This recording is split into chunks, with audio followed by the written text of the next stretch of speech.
So I'm really happy to be here, especially after Maddie had her opening speech today, and she says, what are you going to do to make a difference? And one of the things that I always like to say that I like to do to make a difference for people is to teach them about money, or at least to make them become aware how important and what a good tool money is for you, and to give you the knowledge so that money will make a difference for you. You know, I like to say that I try to bring the tools to clients to make a difference for them and their families for their lifetimes. Because really, you know, a little bit of knowledge about money is really very, very important. And so after today, I hope that when you leave, you'll have learned a little bit about what personal financial planning can do for you. So with that, you know, it's really never too early to start planning. And I know that this presentation says, start planning now for the retirement of your dreams, and some of you are students and you're like, retirement, I still have to get a job, I have to pay off my student loans. But you know, I think if you know what the end goal is, you can sort of make a map to get there.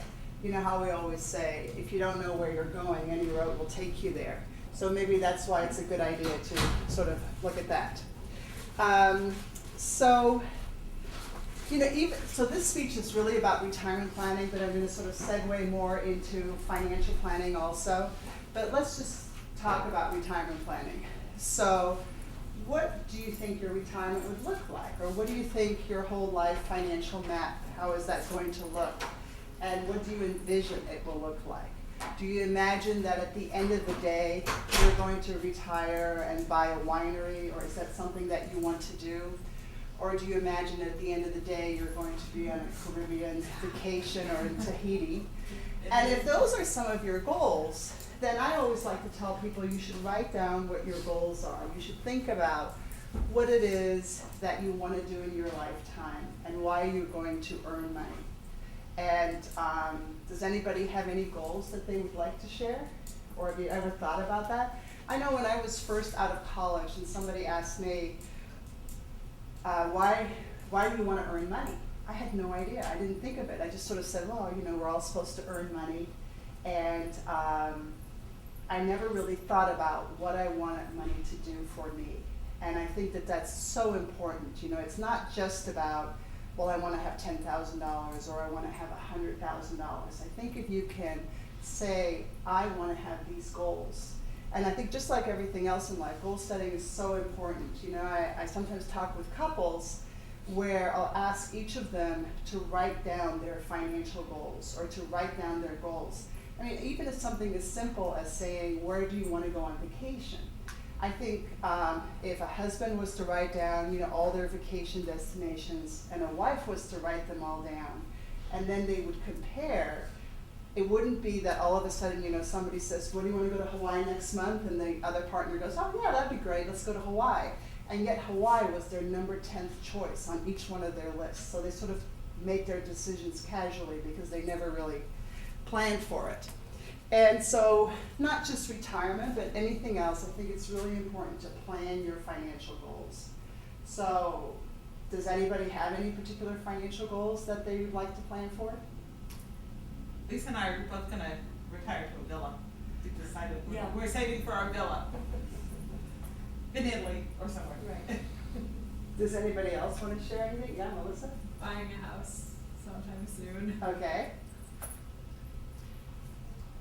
If you're thinking of retirement, I thought I want to have enough money so when I am old, I can have a maid and a nurse at my beck and call. That's great. Yeah. But I think it's really important to write down what it is that you want to have. You know, like one of the things that I wrote down so many years ago is I wanted to be able to provide, you know, for my children that they could go to any school of their choice.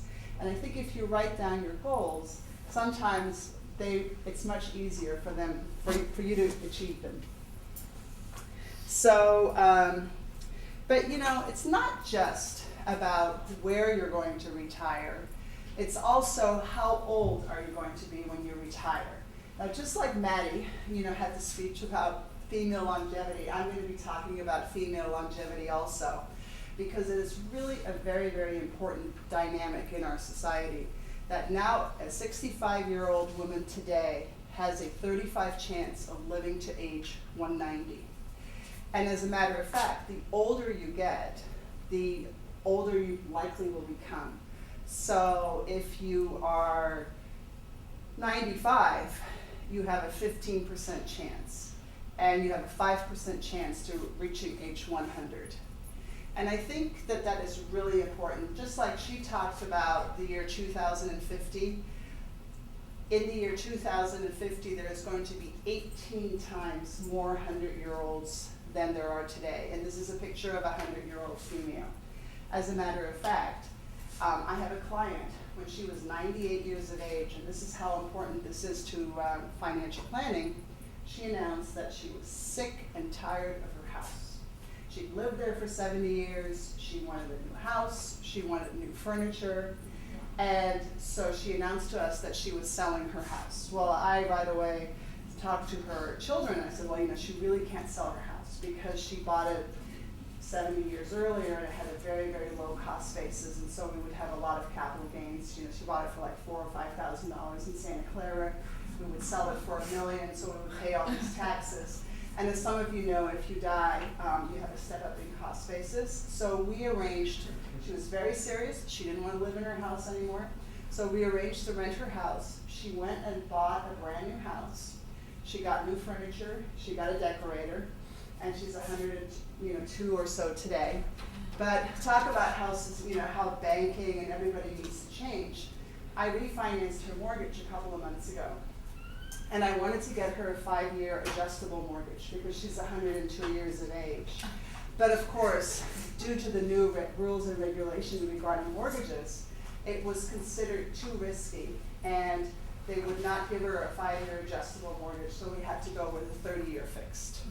And when I talked to the mortgage underwriting people, I'm like, are you guys kidding me? This client is 102 years old. Why are you forcing me into a 30-year fixed mortgage? And they just said, well, you know, I'm sorry, it has to be. And so another thing about getting older, you know, and having this sandwich generation and how important this all is, my mother had her 90th birthday party last year in December. And I had my relatives flying in, my sister, some nephews from Europe. And about a couple of weeks before her birthday party, she announced to me, and she says, you know, I have something to tell you. I'm like, what? She goes, I really don't want you to have a 90th birthday party for me. And I'm like, why not? She says, well, you know, this friend that I'm inviting, he doesn't know that I'm going to be 90. So my mother was living with me, and she's now moved in with him. And he's 83 years of age.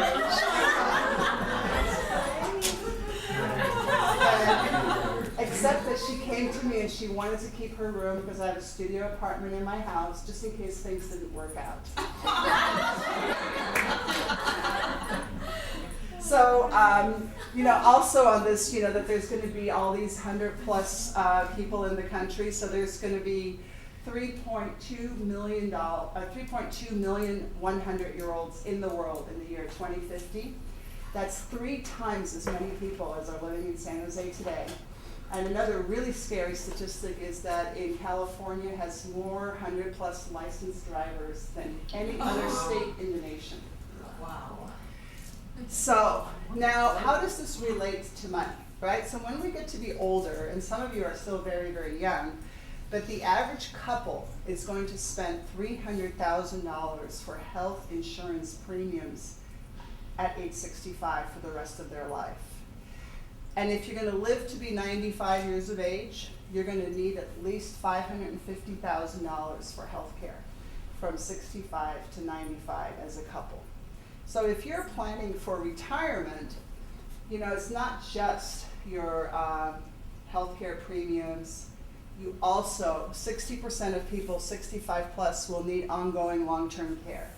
Now some of you might say, well, I don't care because I'm really, really young, but this is going to impact your parents. So anyway, one of the ways that, even if you're very young, but this is an important statistic, maybe you can help your parents, or maybe you can talk to your parents about the fact that this is such a problem. Maybe you can talk to them about, have they thought about what they were going to do, or You might wanna help them buy some long-term care insurance or something like that. Now, what can you do to prevent that you're gonna have to spend so much money in retirement, or that you're gonna be one of the people that needs long-term care? I think it's really important to be healthy and exercising, and I know they always talk about that, but it's also financially important. It's proven over and over again that people that are healthy and fit use less money for health care. They're more agile, you know, that's why when you go to the gym now, you have these bouncy balls and they want older people to stand on them so they have good agility. I think there's also some studies now that show if you're more agile, you have better memory capabilities. Prevents you from falling, again, saves you money.